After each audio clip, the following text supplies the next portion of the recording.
All right, guys, welcome to the show. I got a big one for you today. So we're going to get to this in just a second. It appears like Trump is truly terrified to debate Kamala Harris.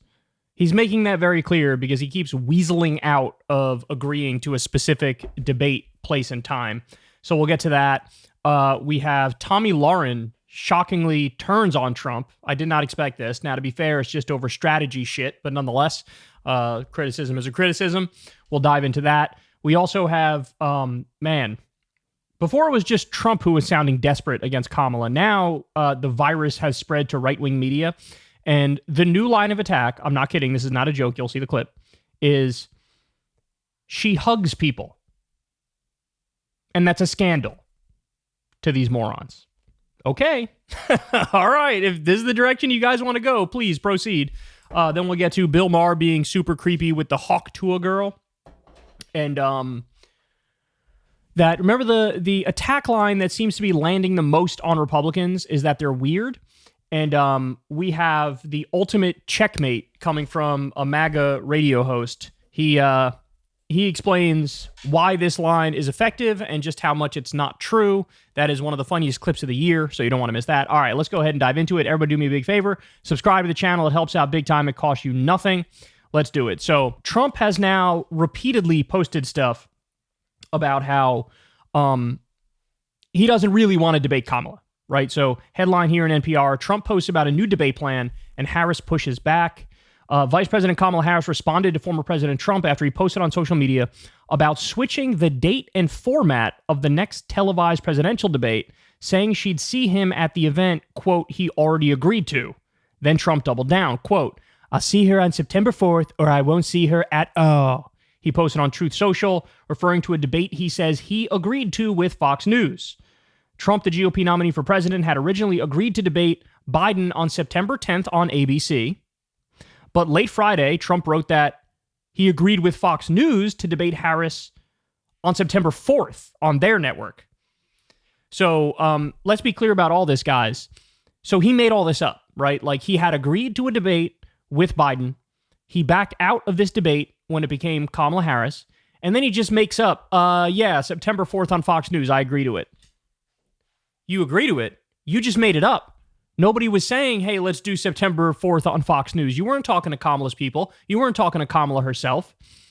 They had no idea. So you come out, it's like, if I was like, May 23rd, I'm debating Ben Shapiro. See you guys there. It's like, I didn't talk to Ben. I didn't talk to his team. Nobody's been in contact. Like, what are you talking about? That's not a thing. You can't just do that. Harris, the likely Democratic presidential nominee, responded on X saying, quote, it's interesting how it was any time, any place. And now it's one specific time, one specific place. A statement from the Harris campaign said Trump was, quote, running scared and trying to back out of the debate he already agreed to, and was now expecting Fox News to bail him out. Quote, Donald Trump is running scared and trying to back out of the debate he already agreed to and running straight to Fox News to bail him out. He needs to stop playing games and show up to the debate he already committed to on September 10th. The vice president will be there one way or the other to take the opportunity to speak to a primetime national audience. We're happy to discuss further debates after the one both campaigns have agreed to. Mr. Anytime, Anywhere, Anyplace should have no problem with that unless he's too scared to show up on the 10th. So look, I think they handled this perfectly because what they're saying is, Kamala's going to that debate. Kamala's going to be there whether or not you're there, so deal with it. Like, show up or you'll be a little bitch and everybody will call you a little bitch. I think they handled that perfectly. It's basically flipping the game right back on them. I mean, like, you want to play games, I'm going to go to the original thing we scheduled and I'm going to show up. And if you don't show up, we'll all know you're a little bitch, right? Like, that's the perfect way to handle it. Trump said in his Truth Social post that there were two reasons for his decision to switch from the originally scheduled ABC News debate. First, Biden's withdrawal from the race. And second, what he described as ongoing litigation about ABC and his chief political anchor, George Stephanopoulos, that he described as a conflict of interest. Okay, so let's take these one by one. The Biden withdrawing from the debate thing. They knew all along that was a distinct possibility. In fact, they were on the side of him dropping out because it looked like he's cognitively challenged and he's dealing with either Parkinson's or dementia or sundowning, whatever you want to call it. So they knew that was a distinct possibility. Now, in a world where the president says, I'm not running for re-election for health issues or age-related issues, it's either you have an open convention and pick a new person or it defaults to the VP, right?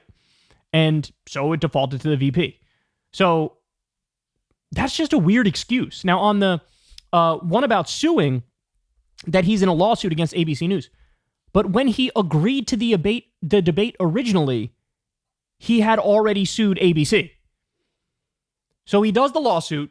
He agrees to the debate on ABC nonetheless, even though knowing that he's got a lawsuit against ABC. And now he brings it up after the fact to say, no, I can't because of the lawsuit. Guys, there is literally no other explanation, but he's fucking scared. He's scared. I really thought this was wrong, but I thought if the Democratic nominee is either Biden, Kamala, or Gavin Newsom, they'll be locked and loaded. They'll be ready to go. They have all the attacks they need. You know, if it's Gavin Newsom, it's the homelessness is a big problem. He's a hypocrite. The COVID restrictions were extreme, et cetera, et cetera. Biden, you all know, age-related attacks, whatever. Kamala, you know, she wasn't a very popular VP, right? She wasn't a very popular VP, but as soon as the old switcheroo happened and she became the Democratic pick, all of a sudden her number shot through the roof. They have no idea how to handle her. And so now he's out there flailing, attacking her, seemingly unaware what biracial is, right? Like he's leading into race attacks. That's not working out very well. And then now he's backing out of the debate. So look, my question for you is, number one, is he going to show up, right? Is he going to show up? Because with Kamala saying, hey, I'm going to be there either way, bitch, I think that's a brilliant chess move because now it puts the pressure on him where if he doesn't show up, the framing is going to be, oh, you're a little bitch, right? So is he going to show up to that debate is question number one. And then I guess question number two is, why wouldn't the best reaction here be, like Kamala saying, hey, let's do the first debate, ABC debate, and you say, hey, ABC is hostile territory to me, you know, I'm in the midst of a lawsuit. Okay, fair enough. Then the next one we could do on Fox News. That's fine, right? One on an outlet that is nominally more pro-Democratic Party. That's what this first debate effectively is. And then let's go ahead and do one on, you know, terrain that's more Republican Party friendly.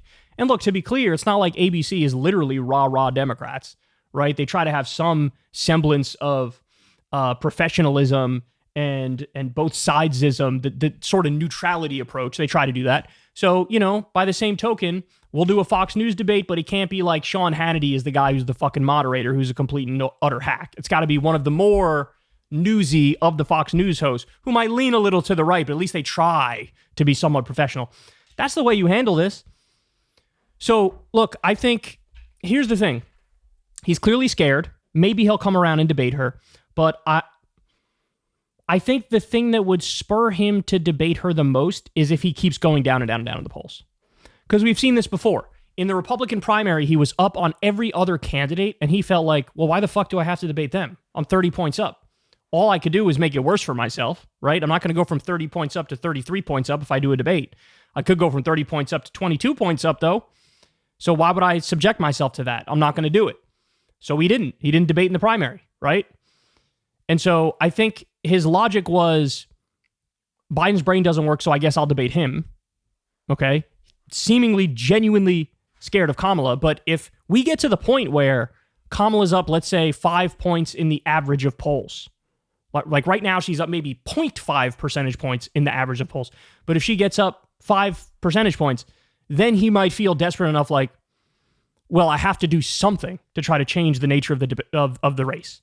And then he might agree to it. But look, I've said it before, man. I think this should be a law. I think it should be a law. If you're running for high office and you get above a certain percentage in the polls, it should be mandatory to debate. I thought it's so fucking petty and entitled to say, I want to be the most powerful person on earth, and I won't even test myself in front of the other candidate. Like, and I get it, debates are not the best way to determine leaders, etc., or even the correct argument. We all know that, right? But at the very least, it should be incumbent on you to, you know, face some fucking opposition to your face, right? And you don't want to do it. You don't want to do it. So we'll see what happens, but I hope they debate September 4th, and then also I hope they go on to do more after that. Because I hate this bullshit. It used to always be, my whole life, it was 3 debates, right? You had 1 vice presidential debate, and you had 3 presidential debates. That's always what it's been. But it was just a custom. It was just a tradition. There was nothing written in stone. And now in the Trump era, we've gotten away from that. But I want to bring that shit back. I want to bring it back. So if he gets down enough, he might be desperate enough where he'll do it. But I think it's undeniable that he's genuinely scared, especially because that race attack he levied on her, it backfired colossally. And so clearly the old instincts are not firing on all cylinders with Trump like they used to be. And so, look, that might make you a little hesitant, right? Hey, shit, am I going to step in another pile of shit and cause another firestorm and have my polls drop another 3 points if I say something retarded at the debate? Maybe, right? Maybe that'll happen. So anyway, there you have it. He shook. There's no doubt about it. Hey, y'all, do me a favor and like and subscribe. It helps out big time in the algorithm. Click the bell as well for notifications when videos drop, and watch that video on screen right now. You know you want to.